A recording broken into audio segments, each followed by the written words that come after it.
Obviously, we had Io pick up the women's Money in the Bank, and we had Damien Priest pick up the men's Money in the Bank. Now, the favourites were Io and LA Knight, but I think most people would have predicted Damien Priest to win it anyway, and Io as well. Now, I'll be honest with my predictions for this.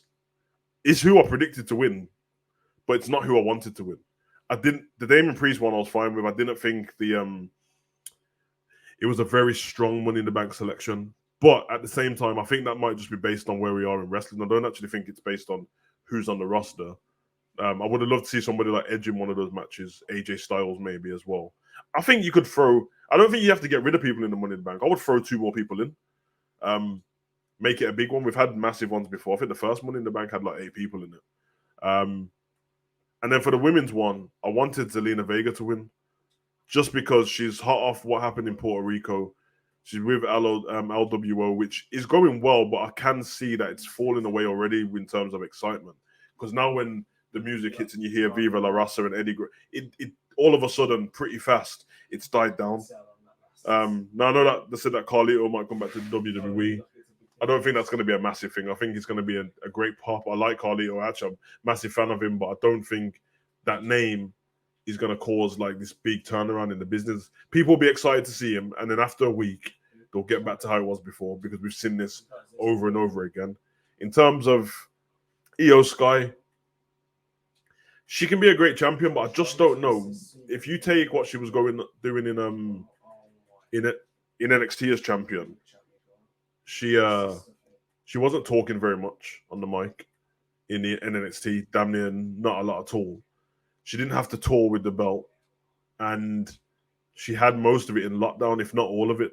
Now, I'm not telling you what Io Shirai is good at or what she's not good at. I'm just saying that I truly believe a bit more work was needed. I feel like she's come up from the NXT roster. She joins the Bailey Buddies, and now Dakota's injured. They got this little thing going on with her and Bailey. I feel like there was another route to go. I feel like somebody else could have won the briefcase and she could have still fought against them. I don't know where to go with it, but I do have to know that when she cashes in that Money in the Bank, which is going to be, I don't think it's going to be unreal, to be honest, even though it could be. I feel like she's going to have to keep up with the schedule then of WWE in terms of going on Good Morning America and going on these TV programs, carrying the belt everywhere, doing all these visits. If she can do it, fine. It's not me being disrespectful. English isn't her first language. So it's actually hard to do that unless you have a manager with you. If there's a great manager out there, it'll change everything. But without that, I don't know. As Damien Priest, I'm worried about they're not going to have him cash in the Money in the Bank.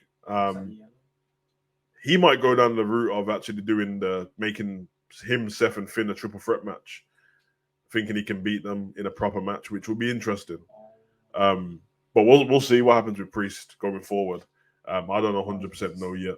It's going to be interesting. I like how the story's going at the moment. I think Priest can be one of the better guys. I don't know if he can be a top guy yet. Definitely Intercontinental title level. But who knows, man? He's definitely he's got charisma and everything. He's got what he needs. So it looks great. So we'll see.